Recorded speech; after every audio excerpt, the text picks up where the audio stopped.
France's panic move. The secret plan to survive without Africa. For decades, an empire was built not on land, but on a simple, brutal bargains. Resources flowed out of Africa, and wealth flowed into France. It was a system that powered French industry, funded its welfare state, and secured its place on the world stage.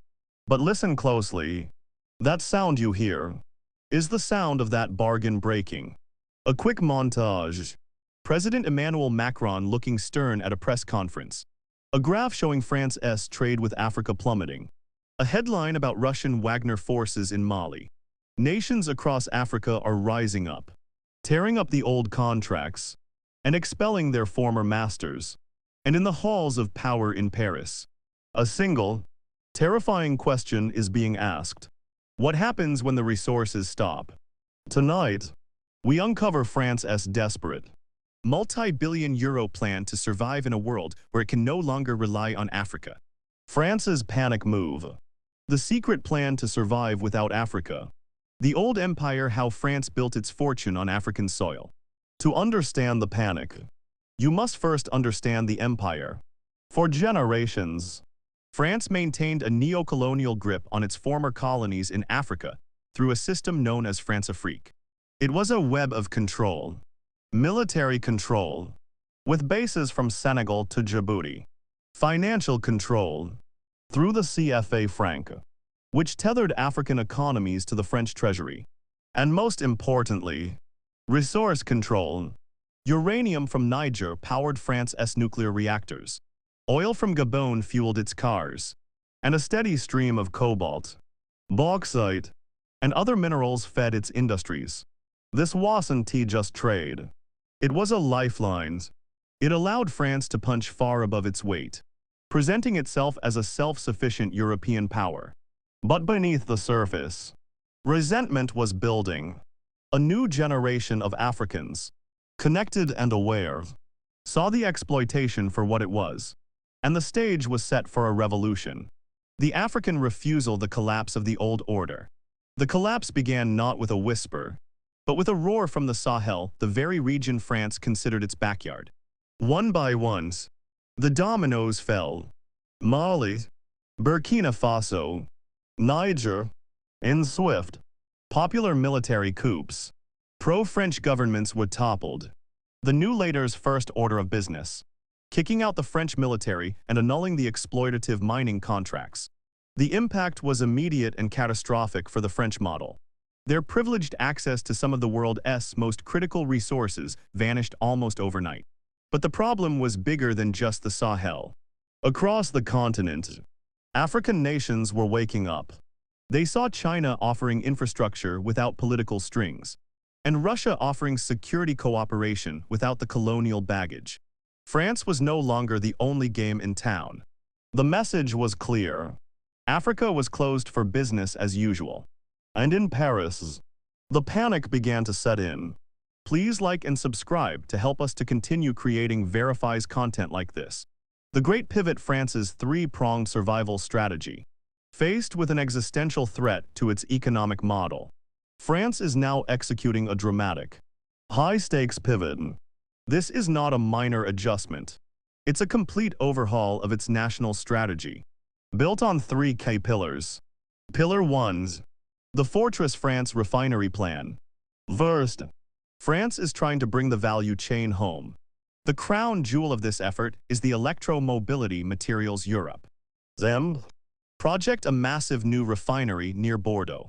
By 2028, it is slated to process 20,000 tons of nickel and 1,500 tons of cobalt annually.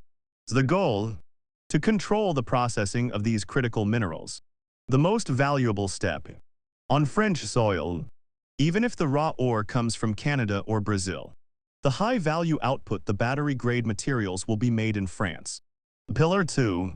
The partnership. Rebrand in Africa. Second, France is attempting a radical rebrand of its African relations. The old language of extraction is out. The new language of partnership and co-development is in. The deal with Nigeria is the perfect example. Instead of just taking lithium, France is promising to help Nigeria build its own processing capacity. They're funding geological surveys and talking about building the infrastructure of tomorrow. It's a charm offensive designed to secure new, more stable partners in a continent that now deeply distrusts them. Pillar 3. The desperate diversification dash. Third, France is scrambling to find minerals anywhere but its former backyard.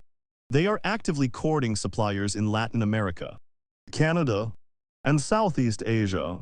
The aim is to reduce their vulnerability to any single region. But in a world where every industrialized nation is racing for the same critical minerals, this is a brutally competitive and expensive endeavor. The obstacles why France's plan could fail. This grand plan looks good on paper, but the road to energy independence is littered with immense obstacles, and France may be too late to the game. Obstacle 1. China's head start. While France is planning one refinery, China already controls over 80% of the world's battery material processing. They have a decade-long head start and a global stranglehold on the supply chain. Catching up is a monumental task. Obstacle 2. The trust deficit. Can a leopard change its spots? Many across Africa view France's new partnership model as pure rhetoric extraction in a friendlier costume. Without genuine, equitable deals that clearly benefit African nations, the MOUs will remain just pieces of paper. Obstacle 3. The raw material problems. A refinery in France is useless without a guaranteed cheap flow of raw ore. That ore still has to be mined somewhere, and those mines are subject to the same geopolitical risks, environmental protests, and market volatility that France is trying to escape. They've swapped one dependency for another.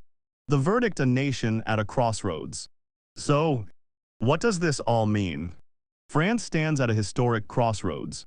The comfortable, exploitative model of the 20th century is dead, killed by African sovereignty and global competition.